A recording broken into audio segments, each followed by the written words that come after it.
Hey everybody, welcome to Obscurities in Miniatures. It's Friday, which means we bring you yet another obscurity in literature.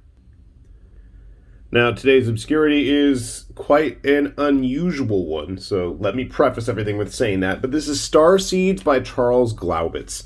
So, I know some of you mentioned that I should be checking this out, and it was already on my radar anyways. So I'm like, you know what? Some of you out there have impeccable taste.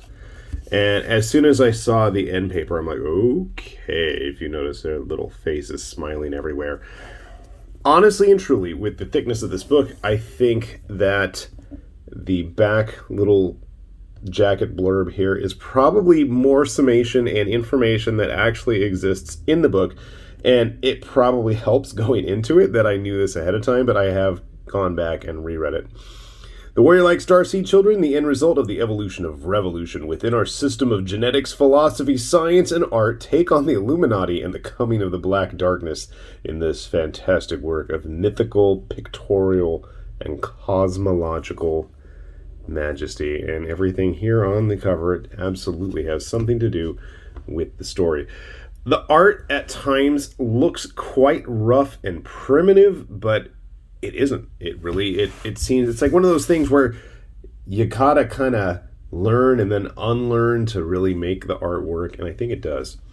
I know a couple of people mentioned it was very Kirby-esque. I don't think, other than the cover and some of the pieces in here, it is very Kirby in its style, but what it's trying to create in terms of its own mythology and setting and how everything works in here absolutely feels very fourth world Kirby-esque. Actually, reading through this, it reminded me a lot of like Jesse Jacobs stuff. If you guys are familiar with him, he did what's it called? For This You Shall Know Him, Safari Honeymoon, very much in a similar line. What was that book? Forming. I can't remember the author's name, but also, very based on mythology, creation myths, and there's just some funky stuff. There's a lot of different characters that show up without explanation. Very visual based, almost like a manga take in how the story plays out without the action, but the dynamicism is very much there.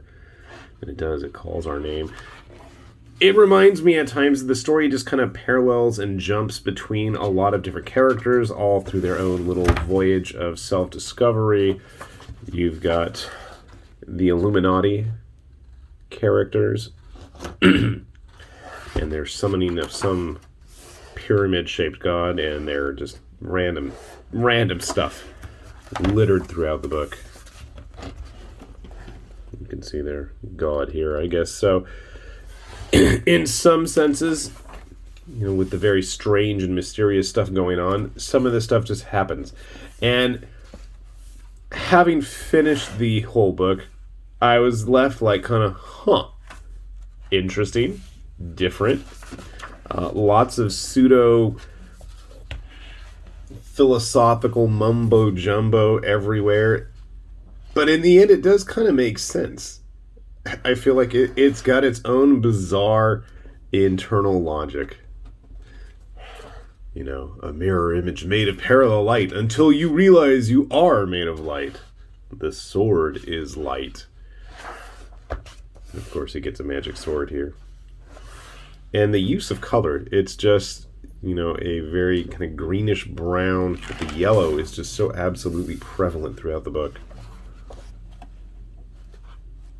There's some interesting stuff. And visually, like I said, some of it looks really rough, but almost like an intentional rough. And again, when you get these zooms like this, the angles very much make me feel like I'm almost looking at some kind of like crazy underground manga. But this is out there. You have like these starseed Kodama type things. It's just the visuals, all the hallucinations, dreams. There's just lots of stuff going on. I guess another comparison I think I would bring up would be like the Wrenchies.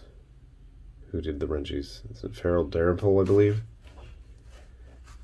Actually, the Wrenchies gave off a very similar vibe to this, in that you have all these crazy, weird, tangential stories that all kind of end up twisting together at the very end. I'm not going to let you know what happens at the very end, but stuff happens. And there's enough here that it actually has a companion volume that just came out recently that I've already ordered. So I must have enjoyed it if I went ahead and got the second volume. But like I said, incredibly trippy visuals. I guess almost at times like Joe Casey and Tom Scully's Godland, but I guess with less of the philosophical rambling, because it's just a lot less wordy in here. That got kind of text heavy towards the end, and they lost me. As much as I loved Godland and Tom Scully's art, it just kind of, I got lost even. This, at least, I didn't get lost. It feels like I'm almost on the cusp of understanding what's going on. So maybe that's what intrigued me enough to actually go pick up the second volume. It's just like there's all these weird, like the cat dude, and there's like Indigo, who's some guy, and there's like the Starseeds. That does play into it. The Starseeds in the title does play into it. There's like nature spirits, the Illuminati stuff, guys having crazy visions and dreams. It's just general interesting weirdness. And if that sounds like something up your alley, I think this book has it in spades. It's a quick read. It's pretty thick, though. If you just want to ogle the art, that absolutely is always a plus, I think, when you have a book like this. So we'll put a link down below if you want to check it out yourself, and join me in my descent into madness, at least in comic book form. You're welcome to tag along with me. With that said, this has been High Lord Tamberlane with Obscurities and Miniatures, saying thanks for watching, and we will see you back here soon. Bye-bye.